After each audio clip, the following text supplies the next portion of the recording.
네, 오늘은 9월 7일입니다. 목요일입니다. 새벽 예배에 나오신 우리 성도님들을 환영합니다. 말씀 나누기 전에 공동기도 제목으로 기도하시겠습니다. 홍석화 집사의 암을 치료해 주십시오. 배옥진 집사의 뇌졸중을 치료해 주십시오. 언어가 회복되고 오른쪽 팔다리에 힘이 생겨나도록 해 주십시오. 곽한나 집사를 치료해 주십시오. 권하자 집사가 다시 걷도록 해 주십시오. 이승학 성도의 뇌종양 치료가 잘 되게 해 주십시오. 권현민 형제를 치료해 주십시오. 김에브라임 형제가 신장 이식을 속히 받도록 해주십시오. 김시희 집사가 걷도록 해주십시오. 김수진 집사가 재발하지 않고 치유되게 해주십시오. 예수님의 이름으로 기도합니다. 아멘. 아멘. 오늘 본문의 말씀은 히브리서 4장 11절에서 12절에서 16절까지 말씀입니다. 오늘 본문이 우리에게 주고 있는 교훈은 우리는 율법의 심판이 아닌 은혜의 구원을 받았다는 것입니다. 율법의 심판이 아닌 은혜의 구원을 얻은 그런 구원에 이른 그런 사람들이란 말이죠. 오늘 본문에 보시면 우리가 그동안 굉장히 오해하고 있던 한 말씀이 등장합니다. 히브리서 4장 12절입니다. 우리가 잘 알고 있는 말씀이죠. 하나님의 말씀은 힘 있고 능력이 있어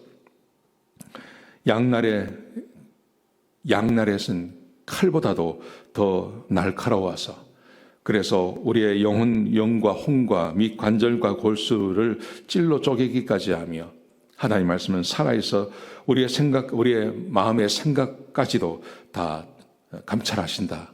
우리가 너무나 잘 아는 말씀이죠. 여러분, 그런데 말입니다. 이 말씀이 무엇을 의미하는지가 굉장히 중요합니다. 여러분, 하나님 말씀은 창조도 하셨습니다. 하나님 말씀은 우리에게 구원도 하셨습니다. 하나님의 말씀은 약속도 있습니다. 근데 하나님의 말씀은 우리를 심판하는 자리까지 간다는 것도 기억하셔야 됩니다. 오늘 히브리서 4장 12절이 말씀하시는 하나님 말씀은 능력이 있어 좌우의 날선 어떤 검보다도 예리하여 영과 혼과 및 관절과 골수를 찔러 쪼개기까지 한다.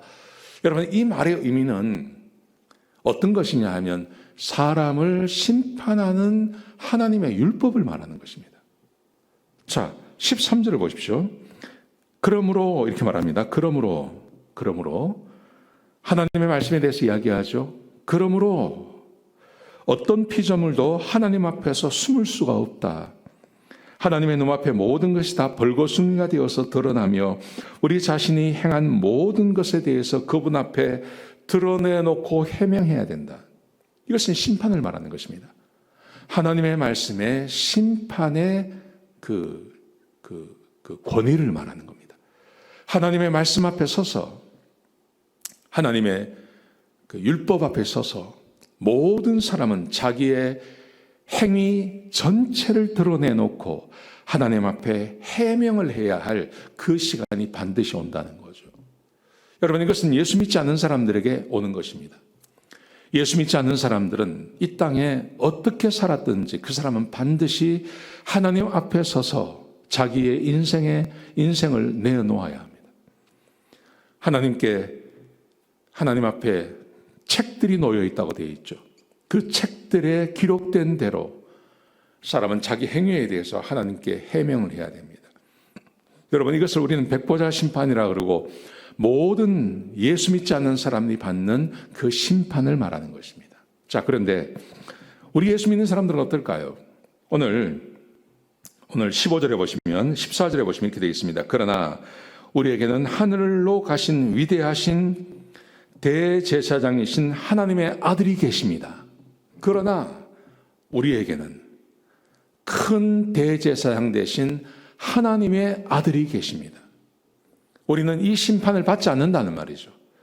우리 예수 믿는 사람들이 가서 하나님 앞에 서서 그 율법 앞에 서서 내가 어떻게 인생을 살았는지를 말하지 않아도 된다는 말입니다. 그래서 우리는 예수님께 대한 신앙의 고백을 흔들림 없이 굳게 지켜야 합니다. 내가 예수를 믿습니다 하고 하는 그 신앙 고백, 내가 죄인이고 예수님께서 나를 위해서 돌아가셨고 내가 그 예수를 믿음으로 내 죄의 사함을 받았습니다 라고 하는 그 신앙의 고백을 굳게 잡아야 된다는 거죠. 그 신앙의 고백을 굳게 잡으면 우리의 위대하신 대제사장인 예수님께서 우리를 모르시는 분이 아니라 그분이 우리를 아십니다. 그래서 그분이 우리의 죄를 대속해 주셨고 우리의 대제사장이 되셔서 우리의 그 변호인이 되어 주신다는 말이죠. 그러면서 16절에 보시면 우리는 확신을 가지고 은혜의 보좌 앞에 담대히 나가 때를 따라 돕는 하나님의 은혜를 상고해야 됩니다. 우리는 심판받는 존재가 아닙니다. 우리는 심판을 받지 않습니다. 우리는 심판에서 노임받은 사람들입니다. 우리는 하나님의 율법 앞에 서서 내 삶을 어떻게 살았는지, 내가 왜 죄를 지었는지를 해명하지도 않아도 됩니다. 예수 그리스도께서 우리의 대제사장이 되어주셨기 때문에 이미 그 일을 다 행하셨습니다. 그러므로 우리가 지금 해야 할 일, 은혜의 보좌 앞에 나가, 때를 따라 돕는 하나님의 은혜를 받도록 합시다. 때를 따라 돕는 하나님의 은혜. 지금도 우리의 삶 가운데 역사하시는 그 하나님의 은혜를 받는 일에 우리가 시간을 쓰고 우리가 사명을 감당해야 된다는 거죠. 우리는 심판받지 않습니다. 우리는 주님 앞에 가서 상을 얻게 될 것입니다. 그래서 그 상을 얻기 위해서 지금도 때를 따라 돕는 하나님의 은혜의 보좌 앞에 나가서 그 은혜를 받는 그 일을 우리가 해야 된다는 것입니다. 사랑하는 성도 여러분, 오늘 하루 어떻게 사시겠습니까? 오늘 하루 우리는 죄로부터 벗어나야 됩니다. 죄 짓지 말아야 됩니다. 범죄하지 말아야 됩니다.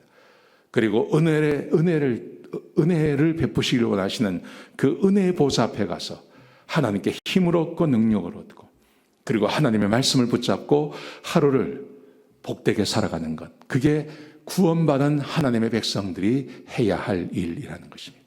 오늘 하루 그렇게 살아가시는 저와 여러분 되시길 주의 이름으로 축복합니다. 기도하시겠습니다. 아버지 하나님, 귀한 말씀 주셔서 감사합니다. 때를 따라 돕는 은혜의 보좌 앞에 나가서 하나님께 은혜를 구하는 우리의 삶이 되게 하여 주옵소서. 우리가 심판받지 않고 하나님께 상을 얻는 자임을 기억하게 하여 주시옵소서. 오늘 하루도 복되게 살게 해 주시옵소서. 감사합니다. 예수님의 귀하신 이름으로 간절히 기도드렸습니다. 아멘.